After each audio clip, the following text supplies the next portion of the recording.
Bismillah ar-Rahman ar-Rahim. Hello everyone and welcome back to the channel. Welcome to a special edition recap show, ladies and gentlemen, preview show, Premier League show, whatever the hell you want to call it. We want to talk about Todd Boehly and Chelsea's ticket gate. Damn, how are you robbing your own fans? That's crazy, man. We're going to be talking about Arsenal and their chances against Newcastle tonight.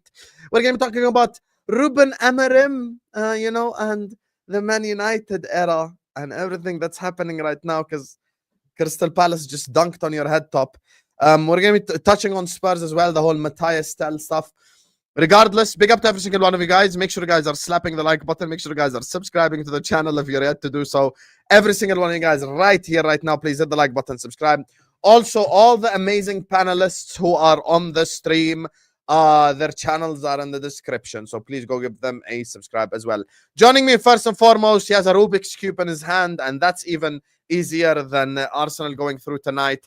Man, like Giuseppe is in the building. Hi, Giuseppe. How are we? Yeah, I'm good, man. Listen, I'm. This is the puzzle of Arsenal, mate. I'm trying to solve it.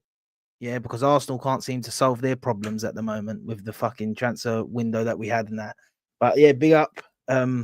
We'll get into. I won't say nothing about the game tonight. We'll get into that. But yeah, thanks for having me, brother. No worries, no worries. Joining us next, guys, the biggest fraud in the Spurs fan base after Jacob. Jacob is just a little bit of a bigger fraud, isn't it? But Durag Diaries is in the building. We go way back, like 3 years, man, from the Spaces era. Man, like Jordz is in the building. How are we, Jordz? Yo. I don't like that I get the introduction as the most shameless, and all this. I do have some shame, maybe not enough as some, but as you can see, I'm repping the red of Anfield because we're leaving with blood tomorrow. That's what I'm saying. So, hey, Durags on, strapped and prepared. 3 point, or say, next round incoming, man. Fairs. Joining us next on the channel, you got me, United fan in his depressed era. Oh my god, we lost again to Crystal Palace. Literally, like this ownership, it's just they can't do anything right. Shik is in the building. Hi, Shik. That's so crazy that you would talk about ownership like that when you talk the same way about your own ownership. That's the craziest thing. But anyway, big up to the panelists, big up to the chat. Make sure you guys are running up the likes and subscribing. And yeah, man, like you said, we lose every week. We're back to normality. I had 2 good weeks of, I guess you could say, decent results and good performances, but we're back to normality and we're back to losing games again. So just happy we're not playing in the Premier League this week and it's FA Cup instead of the Premier League at home. So yeah, that's really it. But big up. Last but not least, you get me. Everyone's favorite winter surfer is in the building, guys. He's here to tell us why Todd Boehly is scamming his own fans. Man, like Andrew's in the building. Hi, Andrew. Just to let you know, I will be reselling my position on this panel for 25 grand to the highest bidder in the chat right now. So that's what I will be doing. So just to let anyone know. And if the other guys want to get on this and sell their spots as well, I've got the website to do it for them. So it's all good. You know what I mean? So in the chat. Nice. I will not be sharing any of the 25 grand with you if someone does decide to super chat. Just so you know. Anyway, listen, big up to Terry for the raid. Straight Facts was very enjoyable. Obviously, I cooked the shit out of them all just another day. Make sure you guys are liking. Make sure you guys are subscribing. We have 500 people in the building. Let's at least, you bunch of frauds, be at 100 likes. It's a free button. It helps the channel out. You get me? So like the video and subscribe. CB will be joining us in a bit. You get me? So we'll start the stream, talk a little bit about a different topic, and then we'll go to the Arsenal topic. The Chelsea topic when he's here, because he's part of Make Chelsea Great Again. So, yeah. I want to start off with Arsenal Football Club. You get me? Today, taking on Newcastle. Do you think there's any chance, Giuseppe, or is it over already? You know what? If you told me before this weekend, I probably would have said it's near on over. But after how we performed against City, I know City ain't been great, but Newcastle, the past few home games haven't been great either. Listen, I think we'll win the game tonight. There ain't no doubt in my mind. I think we'll win the game tonight. It's about if we win the game by enough margin to go through. That's the thing for me. For me, it depends how we start the game, man. If we get an early goal, if we score in the first 10 minutes of this game, I think we actually go through. I generally do. I think they'll start panicking a bit. They'll start going, because although we're under a lot of pressure, so are they, man. They want to win something. They ain't won something in a long time, Newcastle. They ain't won a cup or anything in a long time. They're close to the final. It's in their hands. They've not been great at home the past 2 games. I think they've lost a lot both 2 games. They got battered in one of them. And they've probably looked at that Arsenal result thinking, crap. Like, bad City or not, putting 5 past City, past the Pep team. They're going to look at that and think, damn, like, we've got to make sure we're on point tonight. They haven't got Joe Linton. I think that's a huge loss for them tonight. But listen, they need to give the fans something after that transfer window, man. They need to go out and do something.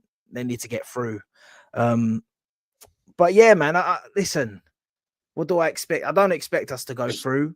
I think it's disrespectful to say I expect to go through when we're going away at Newcastle, which we barely ever score at, and say we got to score 3.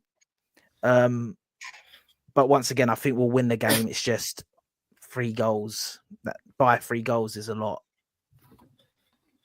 So you just spoke and you just gave me a sit on the fence answer. That's what you're just saying. Like, yeah, we might, but we might not. I don't know. Like, what do you want to call me at, bro? You just want to? No, I'm not calling you up. I'm just saying you actually haven't given a straight answer. Like, I have. Like, do you actually think you're gonna go through? Okay, I'll ask me straight. Are we gonna beat Spurs and go through tomorrow? Yes. Ask Jordz straight. Is Spurs gonna go through tomorrow? I'll tell you yes. Are you gonna go through tonight? You want me to say yes? He's trying to. I don't know if you've noticed here, but Arsenal fans are number 1 politicians, especially recently. Listen, it's like they don't want to. When Holland said stay humble, Giuseppe, this was the reason. I understand. I understand it, Giuseppe. You've seen your team in these high pressure moments let you down time and time again. So you've learned from your mistakes. You don't want to go out there and put your neck on the line for your team to let you down just one more time. I see it. I don't blame you. I don't blame you. Do you know what? If you were to tell me what I think, what I'm siding with more tonight, I think we'll go through. Okay, say it then. Wow. But it's not. It's one of them ones when I say it's very like. It's a big margin. It's hard. It's a tough one. It's really tough to call, bro. Like, once again, I'll come out here with chest and say we're going to win the game. Like, I'll come out with chest and say we're going to beat Newcastle tonight. It's just that free goal margin. It just might. Have you not got like the second best attack in the league though? Nah, it's extra time though. There's extra time, but do you not have like the second best attack in the league though? 49 goals scored. Just slapped up City 5-1. You put 5 in against Sporting. 5 against Palace. Newcastle away. The way the problem we have is Newcastle 2-0 up, and Newcastle are a good team at sitting back and defending. Yeah, and that's all they have to do. That's why we need the early goal. Yeah, that's why we need to get that early goal, because that will make them have to be like we have to score now. Like, if we score early, they're going to have to score. If we don't score, the longer it goes on, the longer they're just like, well, we don't have to score. We could just sit back and just defend this. Yeah, low block. Yeah, 11 men behind the ball. Do you know what I mean? So it all depends on how we start in it. I want us to go through. I think we've got a chance of going through, but no one could sit here and expect me to say we're going through. We're going 100% going through. I hear it. I think the vibes are like. Sorry, no. Yeah, I'd be quite shocked if you get 3 shots on target. Since the last 2 games you've been in the Premier League, you've only got 1 shot. So for you guys to score, and you're not playing. Listen, they might be missing Joe Linton, but they've still got Tonali and Bruno Guimaraes in that midfield, which City didn't have at there. So this isn't going to be. Listen, I think you'll draw. I think you'll score first, but I think Newcastle will draw and make it 1-0, and that way. Arteta has to play his strongest lineup in this game. You've got no game for 10 days after this, so he has to play. Yeah, because they're going to Dubai. Yeah, no. But if I see Thomas Partey at right back, then I'm annoyed, and I'm not even an Arsenal fan. Do you know what I mean? That won't happen. I know, but what I'm saying, he should. There's no excuse for him to play everyone who's available, who's fit, that's even started against Man City and played against Man City. Is good to go in this game. There's no excuse for him not to play the strongest lineup possible and go for Let me ask the chat genuinely, just to see where everyone's head is at. Put 1 in the chat if you think Newcastle are going through. Put 2 in the chat if you think Arsenal are going through. We don't want no sit on the fence answers like Giuseppe. You get me? We want 1, This guy, man. Newcastle go Who do you through, think is going 2, through? Arsenal go through. Simple as. Who do you That's think is what going through? Newcastle. See, straight answers. Yeah, I None of think this. Newcastle. Oh, there's a as well. chance. Like all this. Yeah. I think there Do is you know like a what? chance though. Like you Yeah. have momentum from this game, from this City Exact- game. However, it's the fact that they already have a 2-0 lead. If this was one-off game where you're just playing them in one leg, I'd actually say Arsenal could beat Newcastle, even at Newcastle. But it's the fact that it's a 2-goal lead. Like you said, the moment they're gonna be up for it. They're gonna be up for this game. Semi-final at St. James's Park, Carabao Cup. They could potentially go to Wembley yet again. Obviously, after losing to my team like 2 years ago, they're gonna be up for it 100%. And it's really that. It's how Arsenal start this game off. If they're on their front foot and they score first, then there's pressure on Newcastle for a little bit. And then we'll see how Arsenal respond from there and see how Newcastle respond from there. But it's the 2 legs. It's the fact that they have a 2-0 lead. That's why I'm leaning more towards Newcastle go through. That's really it. Mm-hmm. Yeah. Yep. I think one thing that people are failing, like, look, I think Newcastle are going through. I'll just caveat that with what I am saying. I do think Newcastle are going through, but I feel like people are failing to recognize that Newcastle don't get into these moments very often. So it's one of those ones where they aren't familiar with semi-finals. They've obviously been to a few recently, but I think this is a huge moment for them. This is their cup final, the semi-final. Like, they don't get here very so, and Newcastle's shown to crumble before. Like, I know when they lost to Manchester United in that final that time, they had the better team. They should have beat you guys that year, but somehow, some way, Man United managed to pull something off, and you guys got the win. I look at this game and say, as much as I think Newcastle are going to win, and Giuseppe is right, I think the way that Newcastle set up will counteract the way that Arsenal play perfectly, because Newcastle can do the let's do gung-ho, let me attack you, but also they can do, I'm going to sit back and take 5, and you guys, let's see what you can give to me. So they can play both ways. But I just think that mental edge, now this is a question of whether Arsenal have that mental edge, because I don't think they do, but Newcastle, they definitely do have it over Newcastle, and the fact that they've been to these moments much more times than Newcastle have in the history, or just with this team as well. This team's achieved enough to know that this is something that they can do. So I look at the game and say Arsenal can look to take advantage of that, especially if you get a goal early. I think in these games, especially when you're a goal behind, you need that first 15 minutes is key for the game, because you can get a goal in the first 15. I'm not going to say you've won the tie, but you're there. Like, you're pretty much one step there, because once you get that second goal, it's going to throw Newcastle's heads off where they don't want it, and they don't even want to get in the chance where they can take this game to extra time. So Arsenal just going to have to go there, the right mentality to know that, look, let's get this first goal nice and early and we can disrupt them. We can cause problems. But if they don't and they leave it on into the second half, then boy, the game's going to be done, because I don't think Arsenal got a chance in extra time or penalties, because that extra time, Arsenal, correct me if I'm wrong, you still have quite a few players out at the moment. So step-wise, you ain't going to have players to bring off the bench. The players, Sterling's not going to give you nothing off the bench. Yeah. Newcastle do have players to bring off the bench. We have a couple more now. By the way, I like Jord's analysis, because he knows, because it's the same for his team. Obviously, they don't really get into these positions of semi-finals and that. So he understands it, innit? But like, yeah, no, 100%. But we do have thing now. That's the one thing we do have a little bit more. Last time we didn't even have Wanyeri. Now we do. So that's a little someone off the bench, or he'll start and we'll have Trossard or Martinelli on the bench.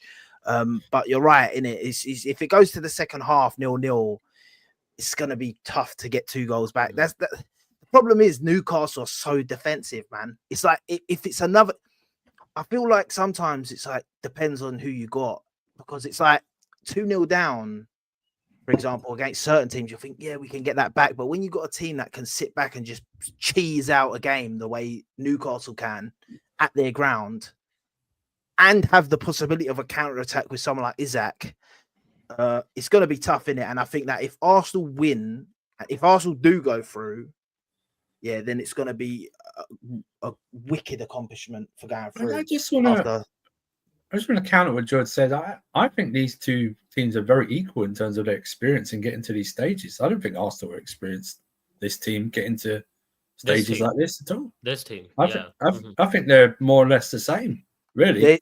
You can see nerves on both sides. I think it's just because Arsenal have played in, like, let's say, title races, maybe not a cup final, but a title races. Title races, yeah. But I mean, like the cups, I think this is their first semi-final domestic, am I right, since you won the FA Cup. Yeah. So this has been their first in 5 years since they won it. So I don't know how many are left the of the Newcastle team. No. Last year we had the semi-final versus Liverpool, didn't we? Was it last No, year? it wasn't a semi. No, you got knocked out by West Ham in Carabao Cup last year. That was round 4 because the United knocked us out a round after. Oh, okay, round 4. Yeah. No, you're right then. I can't. Yeah. Oh, yeah. So I would, the semi. Oh yeah, no, you are right, but it was a different season. Quadruple charge season. We knocked you out of the Carabao Cup semi-final. Yeah. So as we have played in the semi-final, and Diogo Jota made and Newcastle. That's it. That's the one. Newcastle got there a couple of years we have ago. an Arsenal fan here. I had to ask him who he supports. I thought he'd support Newcastle. He said, we have a tiny squad. Big up to you, Marcus. Thank you for the super chat. We have a tiny squad, not a bunch of injuries. This manager wants a 22-man squad, and we have recruited terrible. This injury myth needs to end. I just want to say one thing, and then I'll get the opinions of the other guys on the panel as well. Look, people act like Arsenal are the only team to go through adversity this season. And I think that's total bullshit. Manchester City literally have the Ballon d'Or winner out.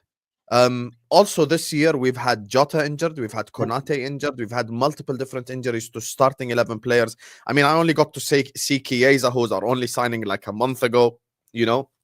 The likes of Diaz had an injury, Jones had an injury, McAllister had an injury. Like we've had injuries in the team as well, and every team suffers from those injuries. Now, in terms of your defensive depth, as an example, you have covered yourself properly in defense in the summer. That's why you didn't feel it as much. You get what I'm saying? So if you do have adequate cover, and I will say this, you cannot sign someone as good as Saka to sit on the bench for Bukayo Saka. That's never going to happen. That's the equivalent of going like, yo, let's sign Foden and Palmer to sit them on the bench. That's just not going to happen. Yeah. But you can sign a winger, maybe who's like a C+, B- winger, who could come in every now and then and make an impact. You know, maybe Nwaneri could be that guy. I don't know. I think, do you know what I think it is with Arsenal? Like, of course, every team's had their share of injuries, etc. Obviously, Jordz is been a bit peak for him this season.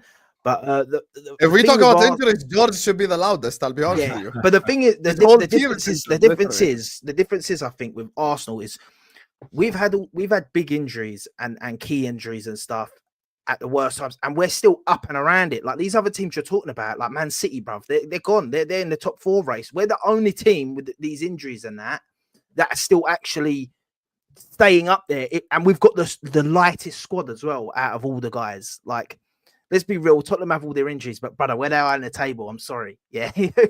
If you were like 6th or something, we could talk, but you're like near the bottom, so we can't talk.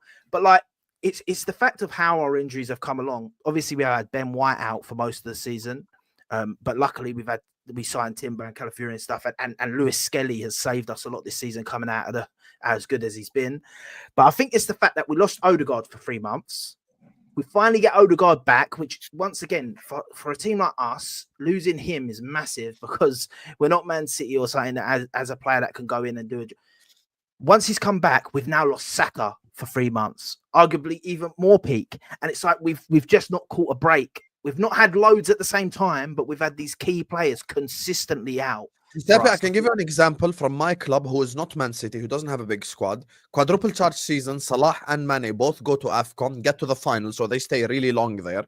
We had to play Oxlade-Chamberlain right wing. Fabinho started scoring goals. We had to find solutions from within.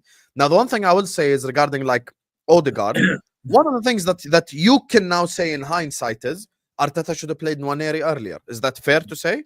Yeah, 100%. Yeah, that's what I'm saying. So one thing I will say, the one thing I will say about the solutions thing is, I think we. Do you know what it is as well? I don't think we've done that bad. Here's the problem. Here's the thing. We've found solutions and we haven't done too bad. The problem is, which people are failing to look at, is how good Liverpool have been this season. The fact you've only dropped points in 4 matches this season. That's the thing. Like. And that's what people struggle to see. Arsenal have only credit. No, I always give people credit, but like, oh for me, my god, Giuseppe just gave us credit. I can't believe this. Go ahead. No, for me, Arsenal, right, this season, we've not been at our best. We've not performed the best. I'm not going to say it. We should be doing better, but the fact of the matter is, we've only lost 2 games this season. We've only lost 2 games. Yes, we've drawn quite a few. Some stupid draws in there. The Aston Villa one. for one, and like a few of the ones with red cards and stuff like this.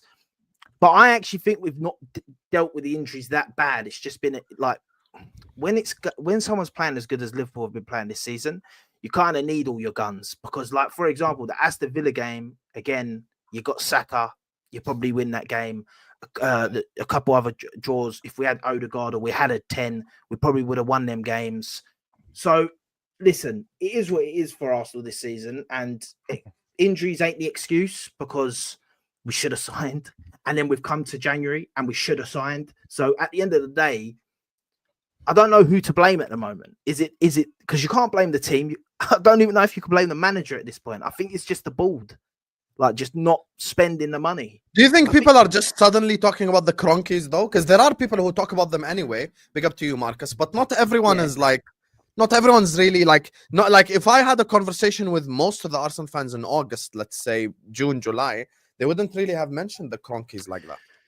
But you know what it was? Because up until this summer just gone, the Cronkies done everything right, in my opinion. And it's when I was starting to say, like, do you know what? These guys have turned a corner. They're backing the manager. They're giving him money. Bearing in mind, I know a lot of people want to shout and scream about how much Arteta's been given, but just because he's been there so long, I hate that stat when people are like, he's been given 700,000. Yeah, because he's been there that long. Most clubs have spent more than that in the same period, bro. It's just that the one manager's been given it because he's been there. But the fact of the matter is, when it was needed, that final push, which we see a lot of the time at Arsenal, the final push, you see it as well at Liverpool, even though you have had a bit of success thanks to like a few recruitment players that have been just out of this world. The final part, they just don't seem to want to spend that last bit of money, bruv. And that's what happened. They were doing so well, so people weren't thinking. And then it come to this summer, go and spend the money. They were saying there was PSR issues. Okay, we didn't sign players. We signed Calafiori, Moreno, and they panicked and got Sterling on loan, which was an Edu signing, definitely not an Arteta signing. And then it's come to January now, and they don't want to spend the money. And I get what Arteta's saying, and I get Arteta's thing of wanting the right player, right? And here's the reason I get why he's saying that. Because people are like, just sign anyone. And then they'll blame Arteta. He don't want a striker. No, it's because Arteta probably knows that if he goes and signs a striker that he don't necessarily want and it ain't that great, they're not going to then give him the money as well in the summer to spend, bruv. Yeah, if they were to say to him, look, sign someone now, and then in the summer we're still going to give you the money to go and sign London Liverpool. You know how many times they told me the same exact thing. You're literally the London version of our club, like, and it's just so obvious to see. It's the same PR stunts. It's the same exact shit. Like, oh, we want the right player. You want to know something, Giuseppe? This is something like I hate about both our clubs. The truth of the matter is there's an opportunity to be taken now, whether we like it or not. Why? Because City are crap. We might not get this opportunity next season. We might start next season, City win 15 in a row, and it's fucking over already. Like, you get what I'm saying? Like, we might not get this opportunity again. And if I was in Liverpool's position or Arsenal's position, I would strengthen, even with not like an A-star player, just to ensure I give it my absolute maximum best to win a league title this season. That's just the reality of the situation. I mean, to be honest with you, I'll tell you this as a Liverpool fan right now. I'll say literally like 70% of the season, 70% of the reason why we're like in this position is because Salah is playing like a man possessed. Van Dijk is playing like a man possessed. I think these two want to win a league title more than anyone on this planet. Like, Salah just nonchalantly scored the top corner goal against Bournemouth. Like, nonchalant top corner. Yeah. Kepa Watt. Like, there's nothing he can do about it. We beat like one of the teams that beat Arsenal and City in their own backyard. And these players make a difference. Like, prime example was the Watkins thing, right? Okay, we can all agree Watkins is not fantastic. He's not amazing. He's not Isak. He's not Gyökeres. We get it. But would he score hella goals in this Arsenal side, considering the fact he's not fucking Kai Havertz? Yes, he would. Would he put you in a much better position to win a league title? Yes, he would. Like, I'm as a rival of Arsenal in the title race. Had you signed Watkins, I'd be worried. I would be worried. I think it's even worse than that, because I'm not even going to lie. The way teams are playing this year, I would have expected Arsenal to look at it. I'm not saying we would, but I was expecting Arsenal to look at it and go, there is actually a chance of winning this Champions League. Like, when you look at how Real Madrid have been, how Man City, and they've got each other, so one of them is going out. Bayern Munich, they've looked very beatable in games. you've got the way we're set up, definitely defensively, in that you could cheese your way into winning the Champions League, but you need that striker. And this is why I don't get what they were looking at, because they should have looked at it going, we have a chance this year to win something. Because at the end of the day, yeah, someone like Ollie Watkins, no matter what anyone wants to say, yeah, in my opinion, if we're playing the Champions League and it's a later stage and we're cheesing against Bayern Munich, yeah, and then we get 1 or 2 opportunities, he'll score 1 or 2 goals. Yep. Havertz won't. And we see it even in the World Cup when Watkins come on in that game and he got that goal. Yeah. That's what you get from a number 9. That's an actual number 9. And I don't even blame Havertz because he's not a number 9. Like, we're expecting him to do something and provide us with something that he can't provide us because he's not that player. Yeah. And we're I think blaming him for that. Watkins does by instinct that Havertz just can't. I want to ask you guys just one final question on Arsenal before we move on topics, because I do want to get to a couple of different topics today. Big up to everyone in the chat, guys. Speaking of Havertz, you're all worse than Havertz in the chat because we have 600 people in here. We're not even at 200 likes yet. Even Havertz has a higher conversion rate. Have some shame, some decorum. Hit the like button. Subscribe to the channel if you're ready to do so. Sicilian Gunnar, Durag Diaries, Shik TV, and Casual FC are all in the description. Go give them a subscribe. As a matter of fact, I'm going to be on Durag Diaries after this. Going to be redirecting and going there as well. So make sure to give them all a subscription. Subscribe to the channel. Like the video. We're halfway through to 45k. So it costs you nothing. Just hit the like button, subscribe. The Lewis Skelly stuff, we have to address it. Before this, can I just something in the comments that someone's asking me? They're asking me why I say certain signings are Edu signings are not Arteta, and am I just defending Arteta? No. Do you know what? I've clocked it, and I've watched Arsenal enough to clock when a signing is not Arteta's. Yeah, he does not play them.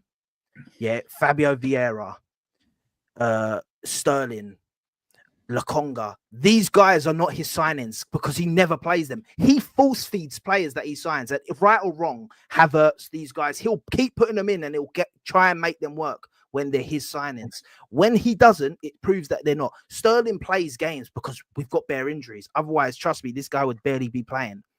Yeah, we have hardly any players, and he still doesn't want to recall Fabio Vieira from his loan.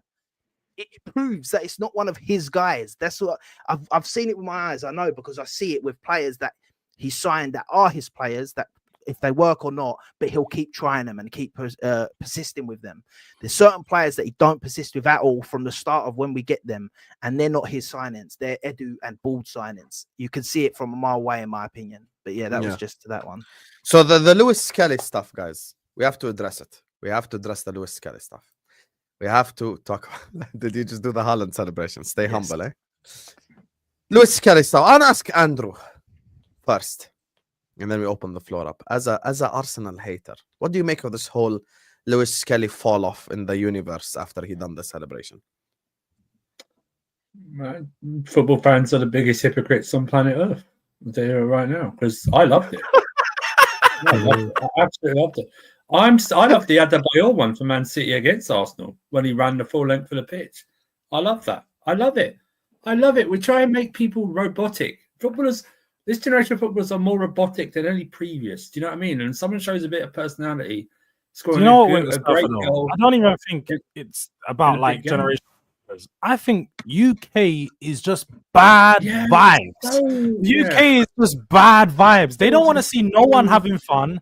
They don't want to see no one being themselves, being arrogant. They don't want to see no one acting out of. When someone acts out of character or does too much, they're like, no, let's rein it back in. Let's rein it back in. And that's what they're trying to do. Is like, how can you try police actual celebrations? Yeah, and what did he do? All he did was copy. All he did was copy a very calm celebration. He didn't go up to. I think it was hypocritical. I think it's hypocritical that they're calling him out. Because didn't we just a couple of last season? Didn't Mopé do the same thing as James Maddison, and there was no outcry about that? Yeah, exactly. Right. Exactly. Do you know so what? it's just they pick and choose. Can I just say one thing?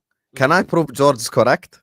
Earlier on this season in the Clásico, Barcelona beat Real Madrid 4-0. Yamal did the Ronaldo celebration. He did this. He did this to the Madrid fans at the Bernabeu. You get me? When they won 4-0. This is just such shit bad vibes. Like, bro, what happened to Utter enjoying woke nonsense, shithousery? man. And do you know Would what? you Do you know guys what's have- even worse Would about you it? I guys don't have think- survived the Lee Cattermole era? How would you have survived that shit if you're so sensitive about this? Do you remember Suarez diving in front of David Moyes once? Yes, Do yes. you remember that? I He love went- it. he- He ran the whole pitch just to jump in front of him because Yeah. Moyes called him a diver, bro. Do you know what's even worse for me? That there's actually context to this to this celebration as well.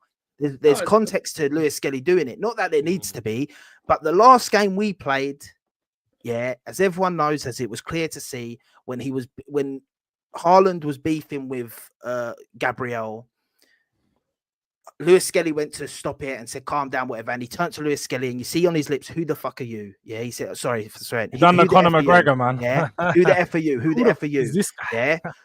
So damn right, Lewis Skelly, yeah, because before this, he had Haaland in his pocket before this. Haaland scored, that was on the other side. Haaland moved to that side because he weren't getting nothing out of Skelly, that Skelly put him on the floor. He weren't having no joy. He's then scored. So he introduced himself to who he is. Yeah, now you know who he is, because that for me was the winning People goal. want to talk about WrestleMania Yeah. without talking about Royal Rumble. Talk about what happened in the first game, mate. You Yeah, get me? and you know- bro, and not only that,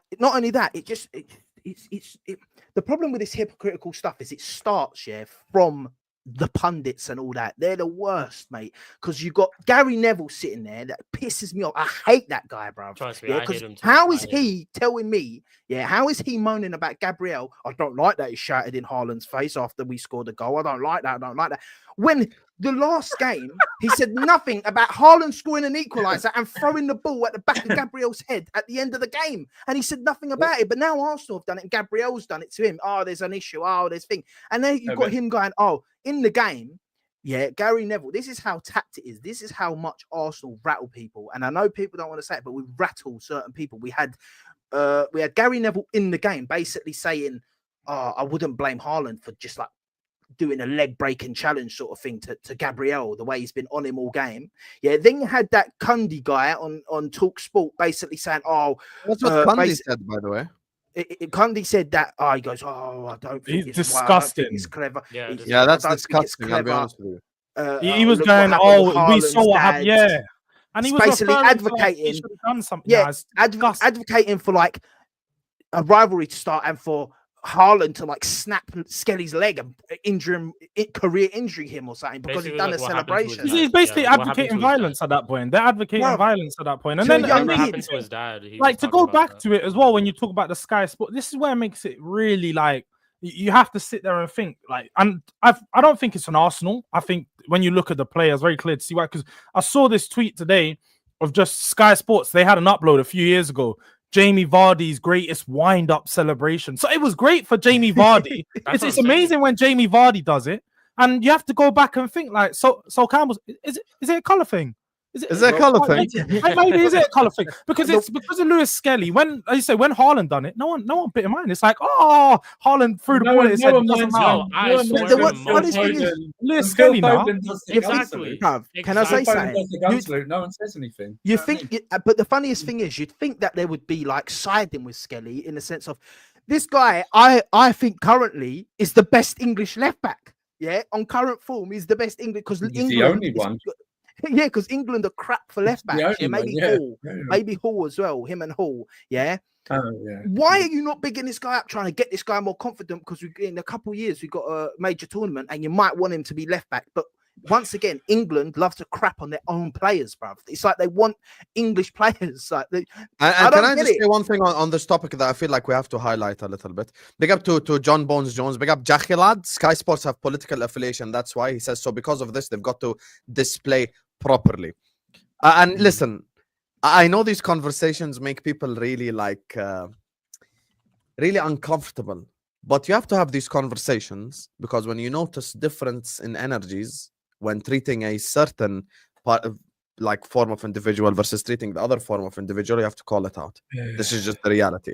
When we say stuff like racism, these are deep topics and I don't want to unpack it too much, but you know, we can give the example of when Foden bought his mama house versus when Sterling bought his mama house.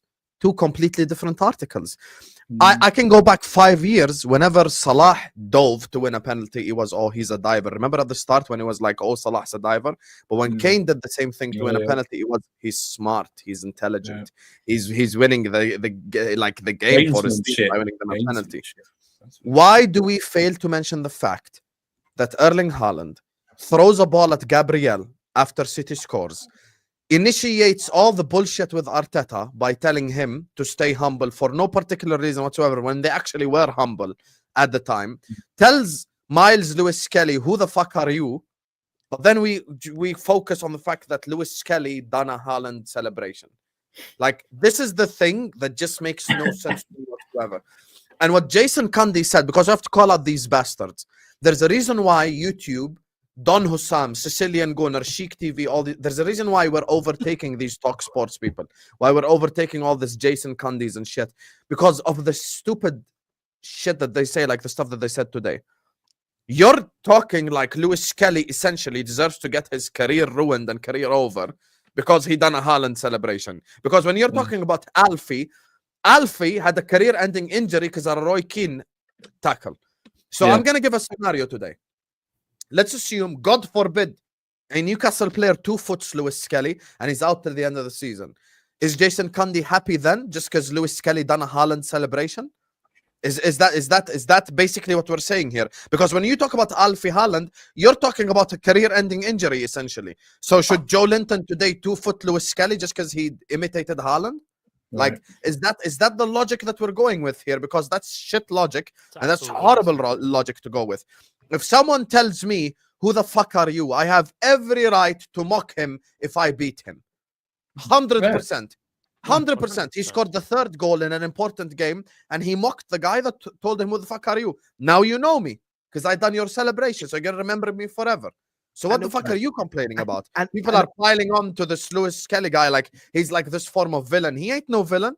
He didn't do anything wrong. Talk about the villains from the first game. The thing is, it's so funny because you'd expect a commentator, someone like Gary Neville, to say, to actually defend Lewis Kelly and get onto Haaland and go, this is why you don't patronize people when you play them. Because look, because the fact of the matter is, the reason that's like, I'm not saying the only reason, the reason that we battered City the way we did is because of what they done in the first game. Yeah, because we had a chip on our shoulder going into this game. We had Rice said it at the end of the game. We had it in our belly. We wanted to win today. Yeah, we wanted it. We wanted it more than them. Because why? Because last time we done nothing wrong. Yeah, and we got shat on about everything. Yeah, we got more shit in that game. Yeah, for defending with 10 men and just about losing it at the end of the game than Man City did, losing 5-1 to us. Yeah, we got more crap for that than they've got for losing 5-1. Facts. Yeah, they Haaland, the things he done that game, he deserved everything in this game because he done a multitude of things. He got onto our manager, said stay humble. He threw the ball at Gabriel's head. He said, who the F are you to Lewis Kelly? Don't forget, he should have probably been sent off because he bulldozed Party just randomly from the kickoff, just run into a bulldozed Party on the floor, yellow card, and then he threw the ball at the back of someone's head, it's probably another yellow card. He done all this stuff, but then he's the one getting defended when it's like me going to Hussam's house, and egging his house, on Halloween. I egg his house. And then Hussam sees me on the street 3 months later after I've been egging his house, and he throws an egg at my car. And then they're going, how dare Hussam throw an egg at his car? Like, what sort of thing is that? Like, why is he doing that? And just forgetting that I've been egging his house. Yeah, it's stupid. And the fact of the matter is, they just every action has an equal and opposite reaction. Fact. Cundy, for example, that piece of shit, that prick, because he still hasn't come out. He still hasn't come out and apologized to Arteta. I'm still waiting for him to come out and apologize to Arteta after what he said about Ethan Nwaneri and how he didn't care about Nwaneri and it's going to end his career. It's going to detriment his career, him bringing him on, and it was a selfish thing. I'm still waiting for the apology because Ethan Nwaneri is now coming on and he's showing that he's got the potential to be a top player. He's now on to another youngster. What is it with this guy? What does he not like our youngsters or something? What's going on with this guy? I think, it's very weird. It's very weird. It's Gary Neville's very funny because he often probably forgets as a player when he forgets. in a game against Liverpool at Old Trafford when Man United scored, I think the second to win it, and he ran over to the Liverpool away fans with his shirt like that in their faces. You know, I often think these guys that when they go from player to pundit, they just forget that they were players or something. I mean, you hear like the biasness, and it's fine. I don't care between like when Man United or Liverpool score, between like Carragher and Gary Neville go mad or something like that. But I just find it it's just odd. It was like, you know, if you can't take it, then don't dish it out. Do you know what I mean? If you should, you know, just should listen. Just don't listen to Gary Neville. I applaud ever. Oh, I have to. I know you don't. Please do not listen Neville, to this guy because I've watched this guy. I've watched in my own eyes this guy go on a podcast, and say that he's had refs come to him and say, "Oh yeah, we do hold grudges on players and teams. We do bring it into other games and that." And it does affect some decisions we make. Just for him to then in the exact same podcast, like months later, say, I don't think refs do that. I don't think refs bring feelings and that into another game. How can you just literally contradict the thing you said? It's because I believe half the stuff he says, I don't think he even believes. I don't think he believes it at all. I think that these guys do it for maybe clicks. I think they do it for clicks. Because they do it for clicks. They do it for clicks. They do it because they're told what to say. It will look bad if he's advocating for players to do other people's celebrations. Once again, the other week they were laughing at Vardy going to the Spurs fans. By the way, you're doing it to fans, going to the Spurs fans, pointing at the Premier League thing on his arm. Yeah, bearing in mind that's hilarious, and I think that's great. Yeah, but they're not saying nothing about that. Yeah. But then they want to say about this, pick and choose. They pick and choose, and it's just disgusting. And I think let me get this right. No one calls them out. That's the problem. They don't get called out. With what I saw today, that the Premier League might be considering like bans or something for celebrations. Am I then supposed to believe that, say, for instance, Liverpool were away at Man United in a title race, and Salah scores a last minute penalty, and he's in front of Stretford end, and he goes like this with his ears like that to win the title for Liverpool, that he could get banned for inciting Man United supporters or something like this. I mean, what we're doing is we're coming. NFL do that for over celebrating or taunting. I think it's called like that, but I just don't.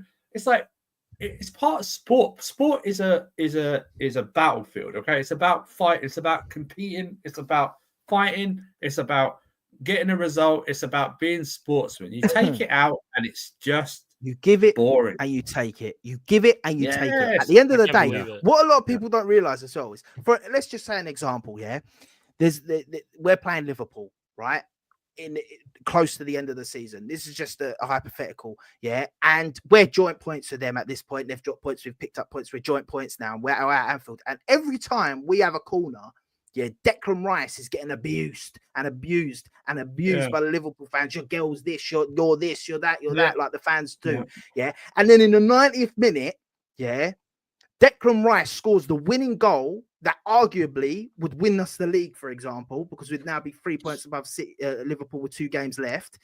And he runs over to the Liverpool fans and gives it, because they've been giving it to him all game. He should then be banned for the final 2 games because he incited something. No, they've been giving it to him the whole game, and it's part of the game. They're taking away emotion from football. I've said it. Even you know what's the thing that summarizes the best? The way Jordz said it before we move on. UK just bad vibes. Maybe vibes, man.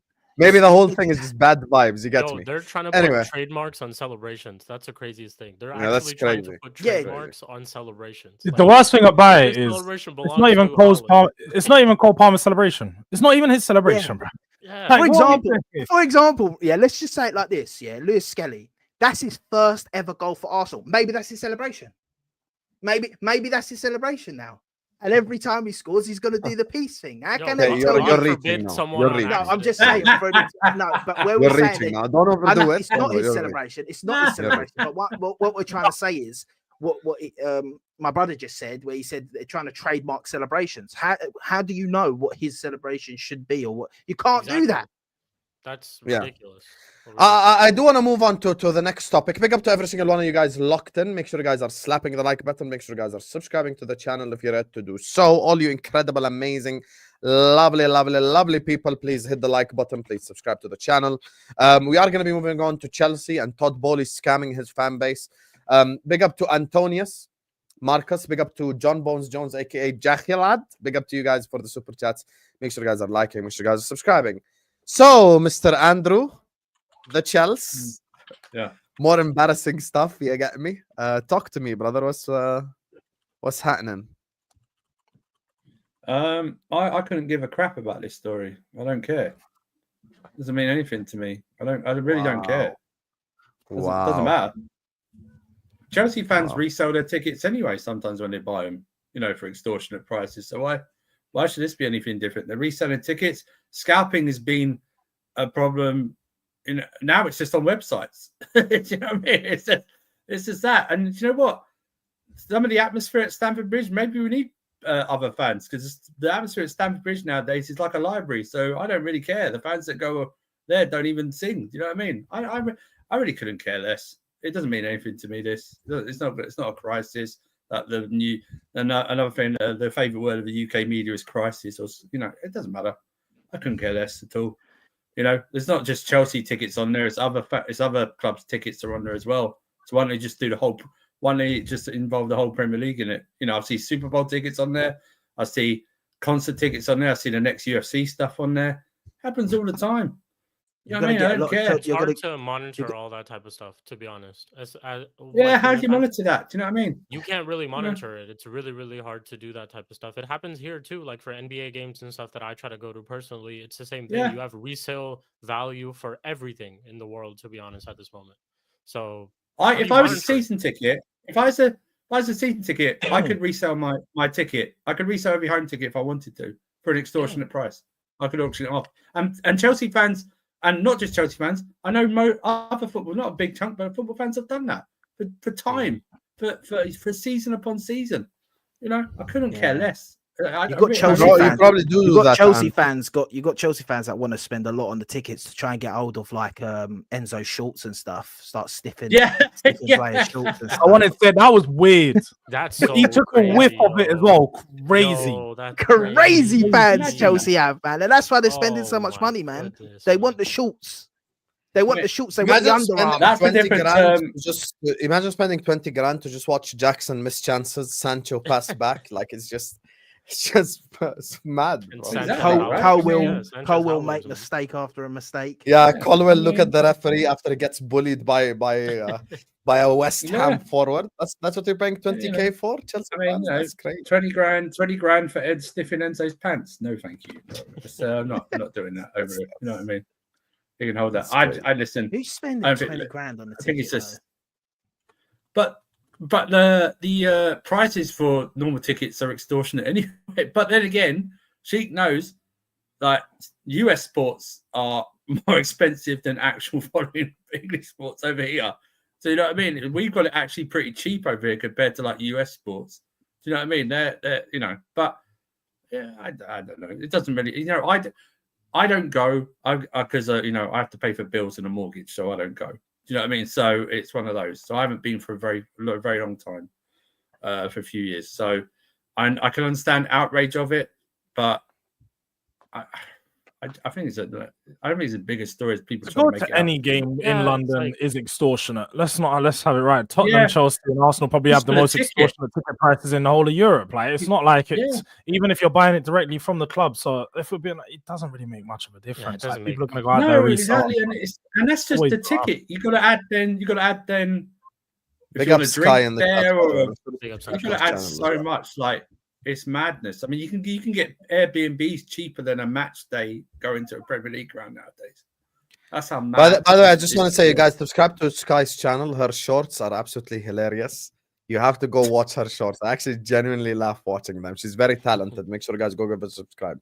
So with Chelsea on the football pitch, since you don't want to talk about extortionate prices because you're a Tory bastard, let's talk about on the pitch. Andy, 2 wins in 8. I'm going to be called Tory for now. Yeah, Tory, that's just so uncalled for as well. two wins in 8. Talk to me. Run of form has been very bad. I blame some games on Maresca. I don't for others. But Monday was sort of like one of those gritty wins. Do you know what I mean? We didn't play good entire game for parts of it. But sometimes I think those type of wins are sometimes even more better than like a 4-0, if you understand what I'm saying, where they had to just battle for it. But credit to Maresca, he made the changes quite early and they all worked. So that's all you can ask for. He'd done those subs that he was doing for most of the first half of the season, but he hadn't been doing over the Christmas period and New Year. And you know what, Sam? That was a must-win game because everyone lost around us that weekend. That weekend was set up for us so perfectly. Everyone lost. Every single one around us lost, and we just leapt to fourth. Now we've got to try and get as many points as possible because we're not a consistent team. Do you know what I mean? What happened to Chelsea? Because they were in the title race about as long as Ludwig Kaiser was in the Royal Rumble on the weekend. Well, it was longer than 6 days. That's true. It was 6 days. That's what I mean. For Like, those who don't know, he was only there for like a couple of seconds. Yeah. For those who don't know that reference. It's more like that. Yeah, I always thought that when I said they were in a title race, it was to be further, because I never said they would win it. I said just I want to be in it so I'm further away from a top 4 battle. But unfortunately, I think it's now plateauing out to where I thought they would be in a top 4 battle, given the state of the summer window. And obviously the magnificent recruitment we've done during this January transfer window has been great. So we really are helping. Okay. Andrew, there is no way we're going to hear Chelsea fans say, oh, because of the state of the last transfer window. Mate, in summer, you signed God knows how many players. And Chelsea fans were... I'm not saying you in particular. But you guys signed God knows how many players. You signed Drewsbury Hall. You signed Vega. You signed Felix. You signed all these players. And I was told... don't get me wrong. I don't think there was many Chelsea fans going out there predicting your title race from early. I don't think there was any. No. Most people said we could get in top 4 if lucky. And the title race talk came sort of early December when they said, we're going to go on that. This is 7 easy games. And it's so funny when fans do this because they love to think that there's easy games in the Premier League when there isn't. Yeah. We've seen that. There isn't any easy games apart from if you're versing the bottom 2 in Ipswich and Southampton. And even then, Ipswich have shown that they get points against some of the big sides. No, but only you, brother. Let's not do that. No. They got points against United. Didn't they not beat this one over here? They beat Winter Surfer. So look, what we're not gonna do is back to it is hear Chelsea fans complain about a transfer window. I think the problems this season have been all on the manager. The downfall, sort of when you went on that bad 5-6 games run. It was highlighted that the manager, and when I was watching games, he's making one substitution at times. You guys have the biggest squad in the league. Yeah. The manager was making poor decision making, and I think even throughout this month, and when you even went into that title race, the manager again he shut it down instantly, saying we're not ready. I didn't like that coming out publicly about. I didn't like that publicly coming out about because it gives especially with young players. Yeah, especially with young players because you're so impressionable as a manager, and you've got so many young players. The one thing you don't want to do is cut down on their belief and say no, we can't do it. You should be telling them no, we can do it. I'm not going to put the expectation. He put a ceiling on saying we're not ready, and then it allowed that what's the word I'm looking for? It's the when you flatline complacency. That's it. It allowed the complacency to set in within the team, and the young players sort of accept the fact that we're not going to win these games. We can get away with drawing against a low team. If we lose, it's all right because we weren't expected to do anything big anyway. And that's what you don't need in your team. You don't want no complacency to breed, especially when it's coming from the manager and working itself down. So with you guys, I think you're not in a comfortable position. But I will say this though. I have Chelsea, people who listen to me know I've been like, I'm not one of these things where he's a new boss, blah blah. I don't care. Do you know what I mean? I will criticize, which I have been. And you're right.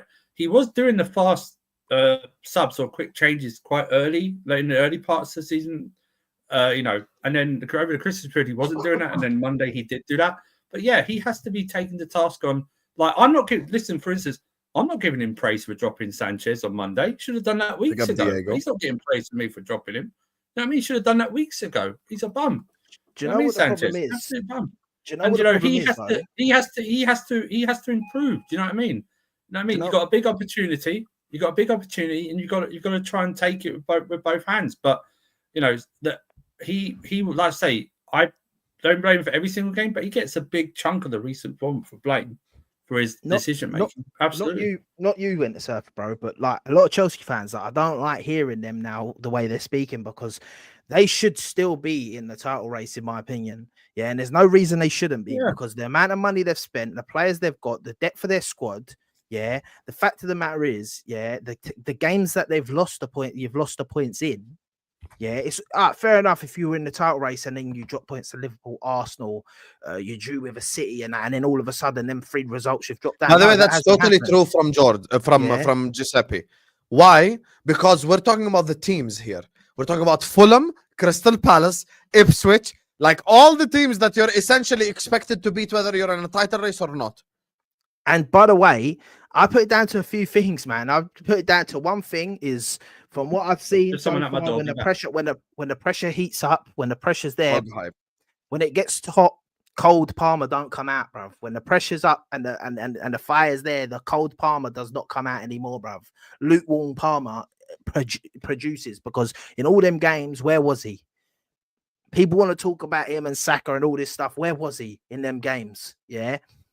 It's fair. It's all right when you're got no pressure and he's scoring hat tricks against teams when there's no pressure. When the pressure rose, he weren't there. A lot of players. And the reason I'm like this, and the reason I'm being like this, is because I had multiple Chelsea fans telling me they have the best midfield in the league.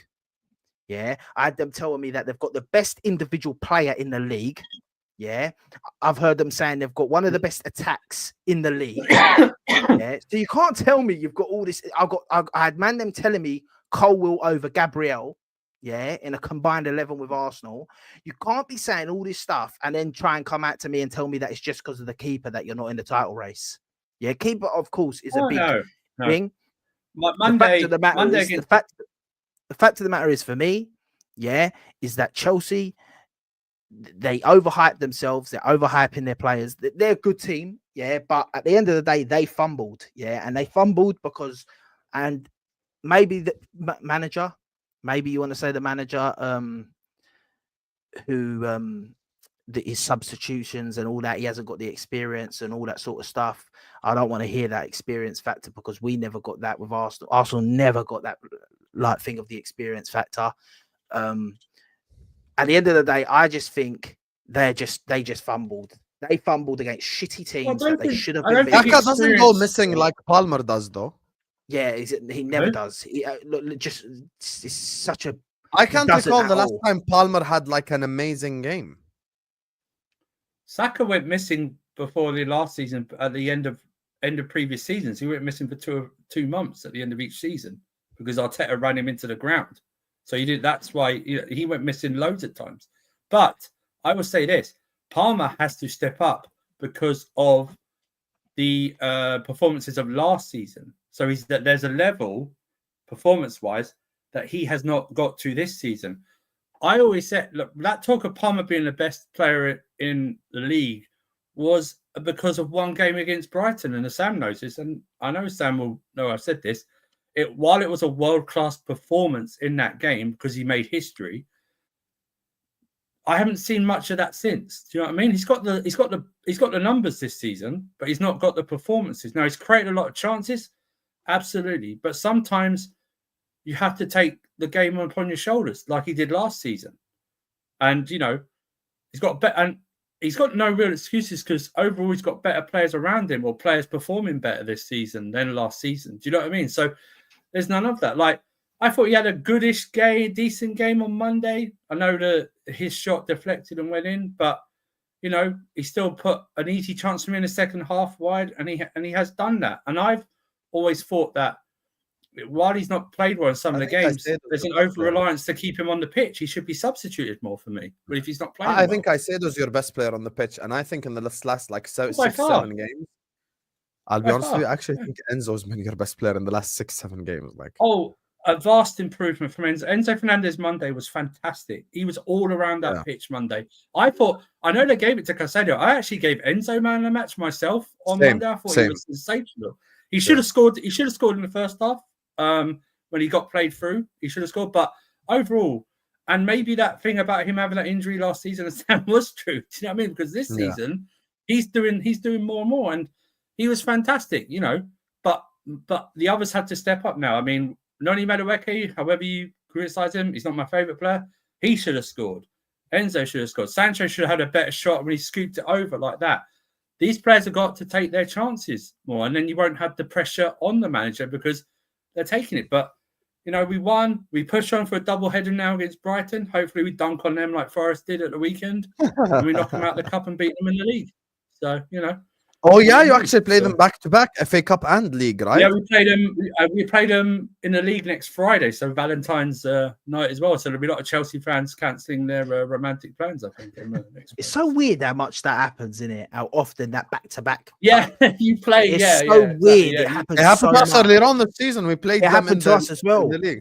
Yeah. We played them in the Carabao Cup. We beat them 3-2 at their stadium, and then we beat them in the league 2-1 in our stadium. It happened to us with Crystal Palace. We played them in the cup and we beat them, and then we played them in the league and we beat them. Yeah, it's amazing. Or it's like the narratives. You just end up playing. You know, you talked about the rivalry. You just end up playing them. Or when a player goes to the club in the summer, you end up playing that team in a cup or something or a league right away. So it just rolls over. So you know, we move. Just get the wins and. We'll see what we can do. But we're still in the top 4 race. That's what I thought, which is disappointing. If you don't finish in the top 4, where are you with this whole conversation? In terms of your club, your direction, everything. I'm not just asking about manager specifically. I'm asking about the institution. Well, I've got. If these 2 dickhead sporting directors still in charge, I've got not much hope really. Even if we get top 4. I've got not much hope because, you know, Sam, I didn't really pay much attention to the Liverpool media, but I have done to United and Arsenal and Chelsea. They all had the same briefing about a striker. It was word for word that all our clubs are working on deals for strikers in the summer. And it's like, that's great. But I prefer to spend the money now to get to where you want to go instead of chancing it, trying to get to where you want to go and then maybe missing out on it. I couldn't care less about the summer if we don't achieve our goals this season. If you don't get top 4, should Maresca be sacked? And the reason I say this, the reason I'm asking this question is because last season you started very badly, right? You started very badly, but towards the end of Pochettino's season, he actually started playing good with your team, and he actually almost got you to the top 4. He got the results. The play wasn't that very good, but he got the results. Yeah, he got the results, and he was building something and that. And you did get Europa League in the end. You got knocked down because of who won the cups and everything. You got knocked down to the Conference League.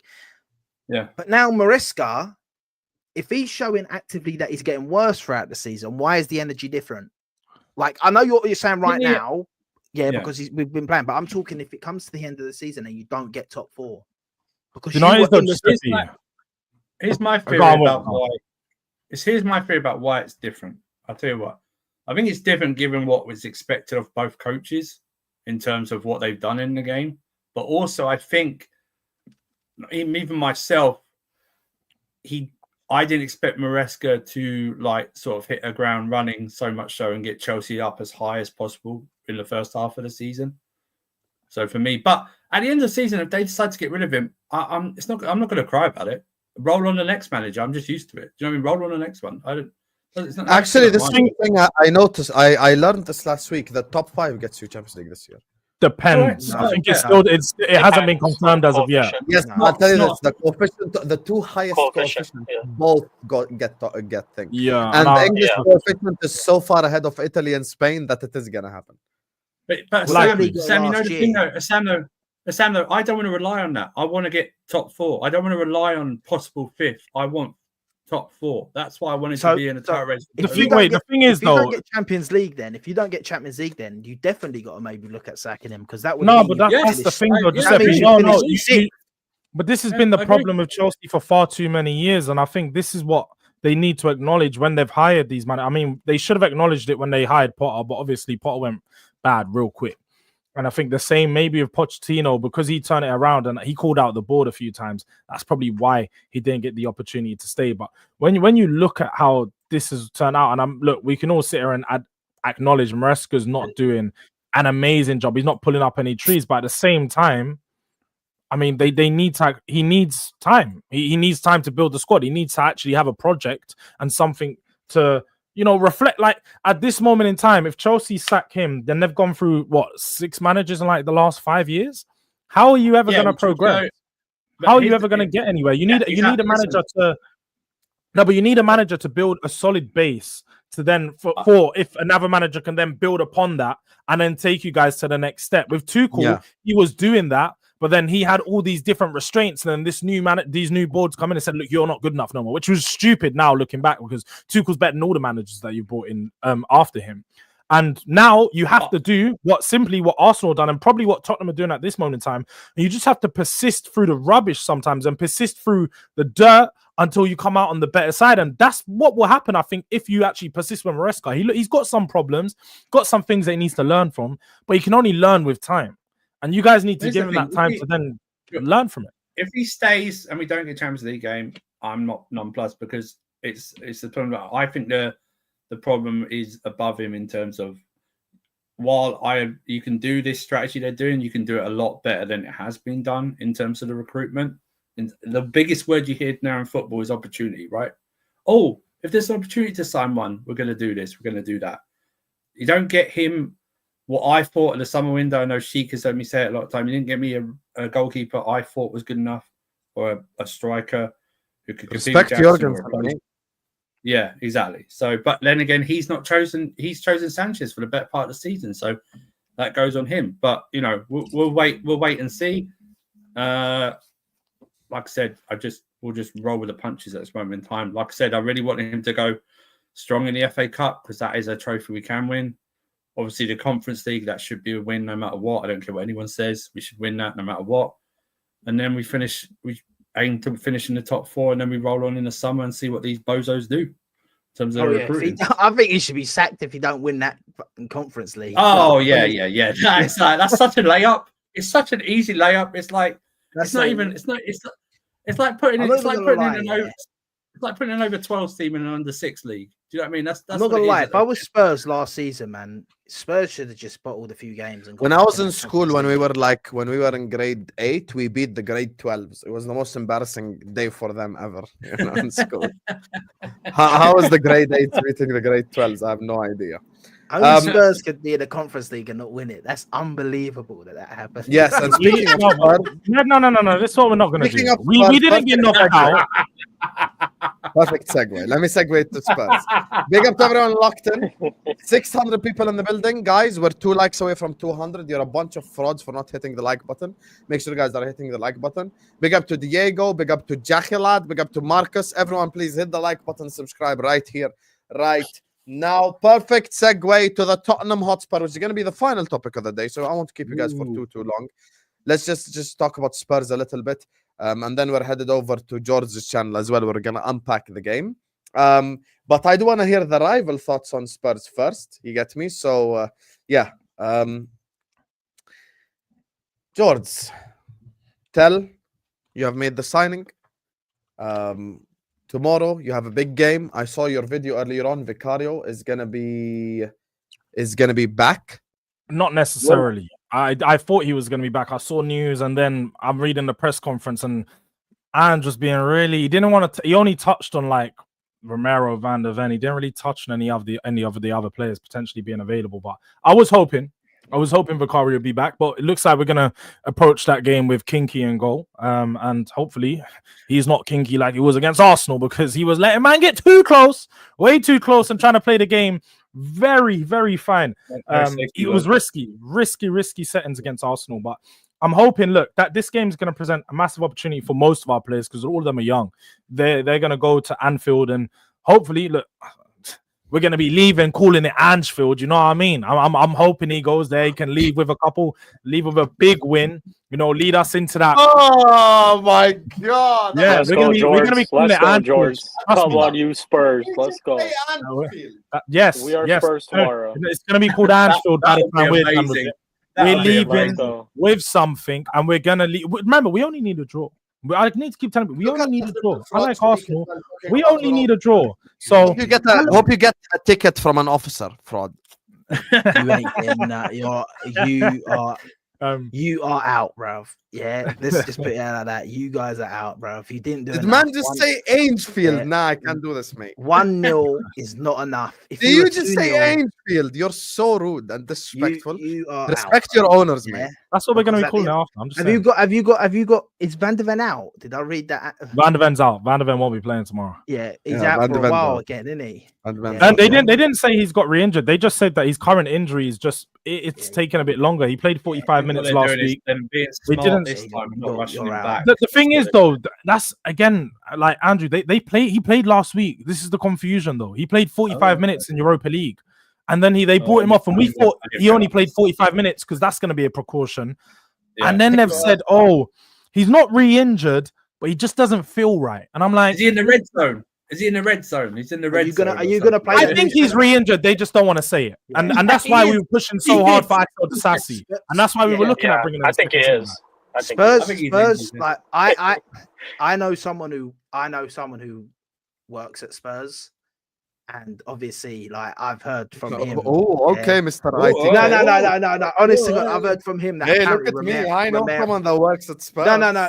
Apparently, Romero's been going A2, I around better see you on the watch along later. Spurs saying that he's leaving at the end of the season. Romero will be gone. Yeah, 100% Romero's he'll actually be been gone. saying that to people at Spurs. But this is what I'm saying. Yeah, you cannot go into this game without Van de Ven and with the injuries you have at Anfield and expect to go through. I can't see it. I just can't see it at all. We left with a goal. We left with a win last time without Van Yeah, Ven or Romero. you got lucky. You got lucky at your ground. It's very different to going to Anfield. I wouldn't say lucky. I feel You like did. The guy who it was scored a calculated win shouldn't where have been off the we pitch. played better than them. No, the guy that won the game for you shouldn't have been on the pitch. Yeah, you got lucky. Yeah. Arsenal complain about referees. Makes sense. No, I'm just saying. Yeah. I'm just saying. You guys are crying about us getting a corner kick against you, bro. Yeah, maybe not you specifically. I didn't mention it. I'm just saying. But I just think that Liverpool right now. I just don't think. Who's Liverpool's next game in the FA Cup? Plymouth. Plymouth. Yeah, they're gonna go full strength. They're gonna want to get to that. They're gonna want that. I just listen. If Spurs do that, fair play. If Spurs go and win that game or get something out of the game, the problem is I can't see you. You're gonna have to draw the game. You won't win the game, and I just don't see you drawing the game. I just don't see the way Spurs have been in the league and everything. I know you got a win the other day against Brentford, but I just don't think you're in the form for it. I think you caught them slacking a little bit in the first leg. And I think they're not going to be caught slacking in the second leg. Now you beat them. I think they're going to want to beat you. It's a tough one, isn't it? It's a tough one.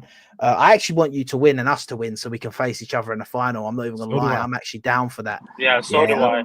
I'm down for the game. I'm down to crush the dreams because I'm being real.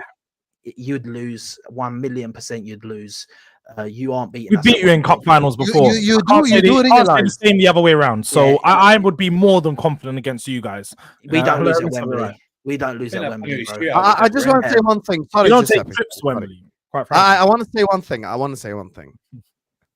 If you lose to Spurs at Wembley, you have to disappear from the whole country and disappear from YouTube.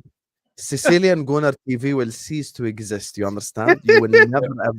No, I like your energy going like, oh yeah, I want to beat Spurs at Wembley. But you know deep down, like 3 days before that game, you will start to brick yourself like no other.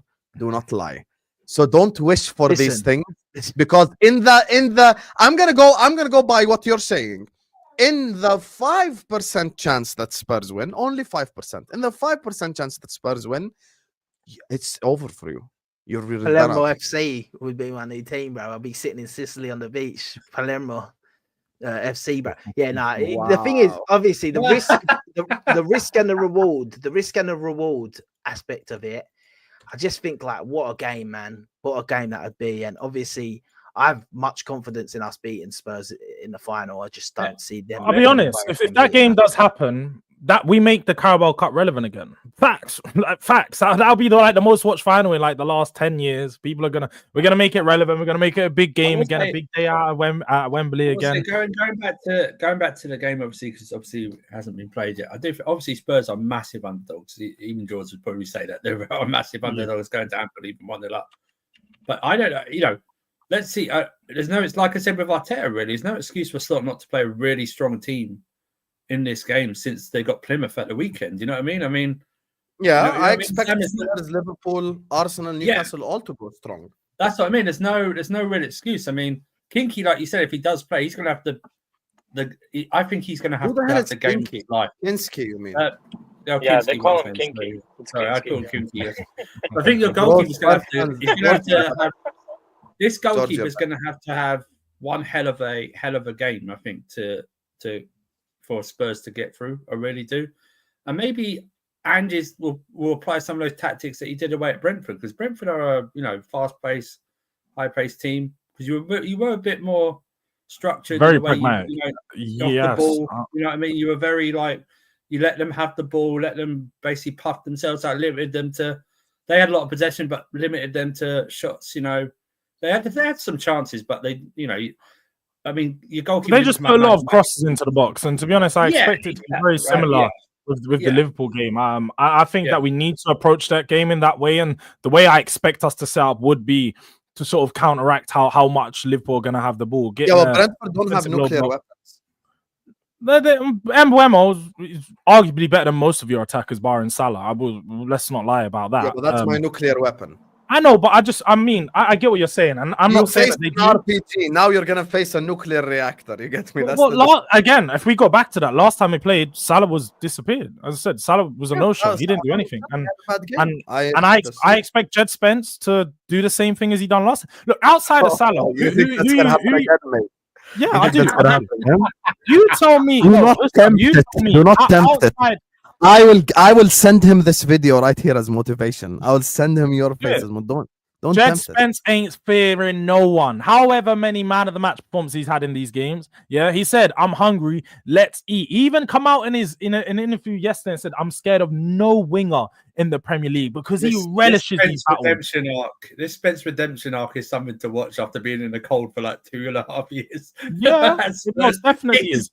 Shipped out on loan to Genoa, shipped out on loan to Rennes, and now he's back and he's literally pocketing the best winger in world football right now. Like, come on, I'm here for it. Playing on the weaker side. Sam, look, you tell me, outside of Salah, because let's be honest, like most of your games have been won and lost with Salah big performances recently. Obviously, I'll say lost. You haven't really lost many, but when Salah's not turning up in those games and doing big things, you tend to struggle a bit more in attack. Outside of him, how are you guys going to break us down? Because the 6-3, I'll give it to you. I don't even think Salah had a good game in a 6-3. Diaz just done a madness and Gakpo were running wild. I don't expect you guys to have as much space as you did in that game. But looking at the 1-0, your attack struggled a lot. So I'm looking at this game and I'm thinking if we can set up similar and approach the game the same way we did, I don't see no one causing us too many problems outside of Salah if he has a banging game. I would agree with you if it wasn't Diaz's best season this season. I'm not even his fan, but this is his best season, like numbers-wise. This is Gakpo's best season numbers-wise as well. And I don't have to play the donkey because his name is Diogo is back. You got me? Jota's back. Now we all know Jota's clinical scorer and he can definitely break down a team. So like that's why I'm okay with the weapons that I have tomorrow. I think this 1-0 lead that you've been banging on about for the last month is gonna disappear within 10 minutes. You get me? And this whole conversation gonna be really funny. It's funny because we're sat here going Arsenal and Newcastle Carabao Cup final. Arsenal and Spurs Carabao Cup final. It's gonna be Liverpool Newcastle, mate. I don't know why we just like each other. We're sat here pretending. Newcastle fans, I see Mama Plus in the chat. A2. I want to see you on the watch along later. Be confident, mates. Be confident. You get me? You're going through. I'm going through. See you at Wembley, Newcastle. Simple as. I ain't worried. 1-0 loss to Spurs. The one of the weakest defenses in the league is bringing a 1-0 lead to Anfield. Oh, shiver me timbers, mate. I'm so scared. Please, I've never been more relaxed, more calm. You can clip this. You can do whatever you want.